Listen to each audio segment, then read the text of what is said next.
know you have it in you to change. The only real question is do you want to change?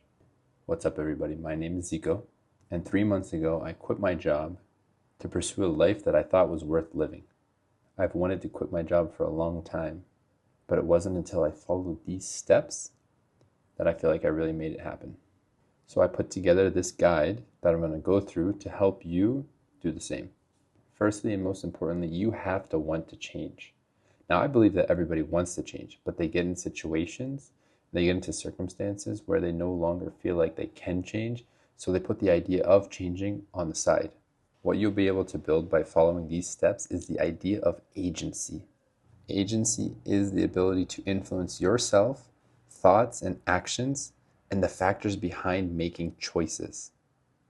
Most of the time, we're actually following other people's influence. But the goal of agency is to actually connect with your intuition.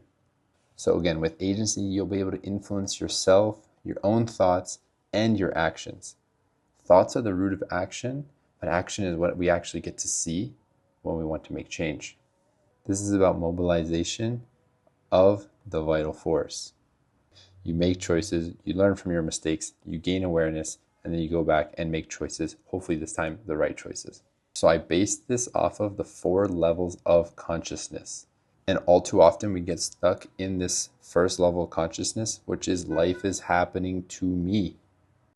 Everything that's happening, you're just ready to react to, and you're ready to fight, and you're ready to put a label on. But the reality is here, this can actually manifest in one of 2 ways. We can actually see everything as being bad, or we can actually take on a necessary firmness when we need to get out of this idea that we are victims. You might be in a state of victimhood, but you can get out of it through responsibility. We often label this as the ego. We say, oh, that person has this type of ego or that type of ego, but the ego is neither good nor bad. It just is. It has abilities to defragment and to go into chaos where it's blaming other people. It refuses to take on the inner struggle. But it also has this capacity to become healthy and seek out the truth. Sometimes to advance the ego, to allow the ego to express itself in a way in which we might not think is right, but it's actually a healthy expression.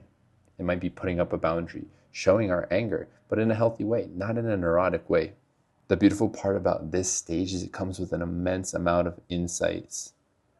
So as you continue to take responsibility, this is about embracing all your emotions as neutral, choosing healthy behaviors, slowing down to increase your awareness, becoming more reflective, changing your state of being, acquiring the correct knowledge, acting on that knowledge, and then increasing in sincerity. So it's not about being perfect first. You can't be perfect first. You cannot be perfect first. You first have to act, then you'll be able to correct your actions with time. So one of the things that's difficult in this stage is taking action. But action will come to you via way of thoughts, and the idea is that you just need to do it in that moment. That's when you'll start to make the connection in your brain towards more action, is that when something happens, you take action immediately. You remember that you have the trash to take out, so you go and take out the trash. You remember that thing that you need to do, you do it then. If you can't do it then, you write it down, you start to become organized and take responsibility. Again, this is about building agency. It's about mobilization of the self, of this vital force that we all have within us. When you start to do this, then you'll be able to move on to the next level, which is life is happening by me, because now I'm making choices. And at first we might get scared. Oh, am I making the right choice or am I not making the right choice? The point is that you are making choices, which is a big deal for you probably. So life is happening by me. It's no longer happening to me. If somebody treats me disrespectfully, I stand up for myself in a healthy way. I express my boundaries in a healthy way. Whenever I know I need to do something, I do it. I take on my responsibilities. I follow through. I help others when I say I'm going to do that. This is how we start to connect the dots, and then we have to start to build connections with people. I will say getting past the first stage can be extremely difficult depending on the state that you're in. But one of the best ways to try to overcome this state is to find more rest. And that might be difficult in the beginning, so I just suggest taking action and doing the things that you know are the right, even when you're not at a great state of rest. So now life is happening by me because I've started to develop this connection with my heart, and I started to embrace my intuition, trusting myself. This can be very difficult for people that are stuck, but it's entirely possible if you just take the time to slow down. If I told you to just sit down for 5 minutes and just allow yourself to not be engaged with anything, what would happen? And what would that look like? And if you can't sit still for 5 minutes, take out a piece of paper and just start writing down what's going on in your head. This will be extremely useful for you to start to gain that insight into your own self. Life is happening by me. I'm taking action. I'm living in an understanding of my reality. I'm taking these positive actions. I'm correcting wrongs when they happen. And I'm extremely active in investing in my own life. I'm no longer just following the mold that was created for me. So now that you're identified with the heart, now that you're taking responsibility and you're consistently doing those two things, we have to let go a little bit. There's this idea of holding on, but then there's this surrender. We have to live with both. We have to live with the neurotic choice and we have to live with the healthy choice.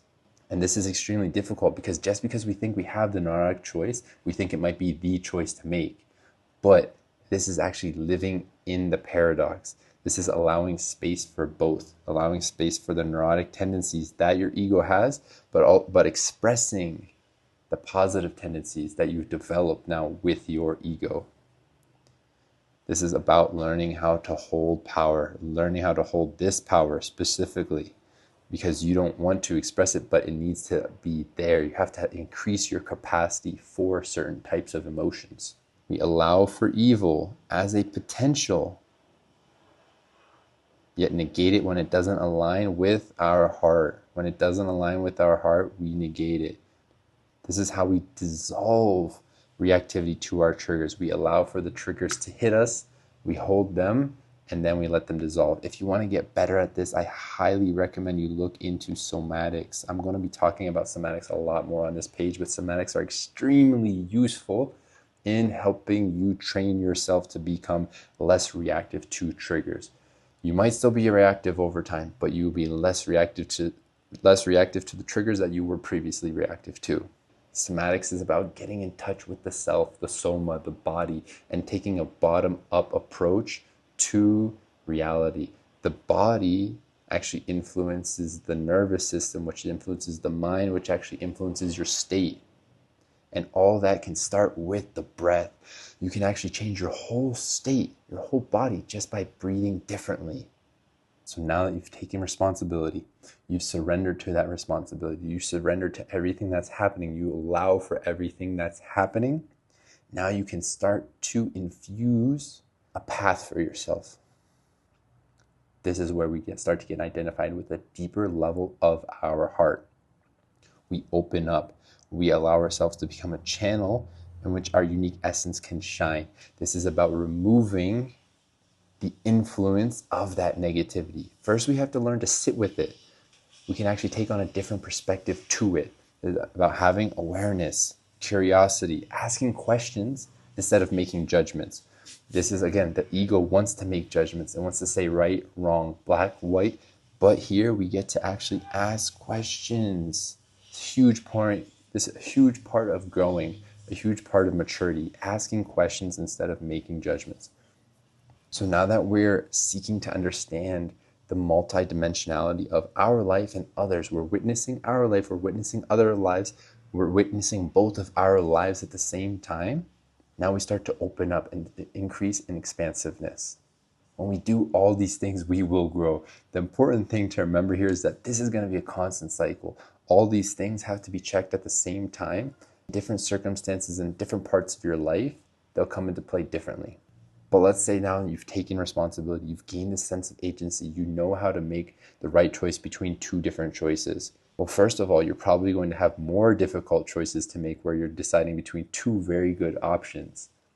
And now you've surrendered to what's best by not allowing your lower self, your defragmented self, to influence your choices. Now you're living from that state of awareness and increased capacity, curiosity. You're not making judgments, but you're making decisions with an open mind. Let's say you've done all that in one scenario. Now we can open that life is happening as I am. And this is taking that inner heart, taking what we know, merging them, aligning ourselves with the higher power, and then just moving towards spiritual excellence. I love this phrase here at the bottom. The spiritual path is simple, like hiking up a mountain. You just go up. It's not going to be easy, but it's simple. Just follow the path. So look, if you found this video useful, I'm going to be taking on 5 new clients. So if you're looking to work with me on this in your own life, check out the link in the description, and I would love to work with you.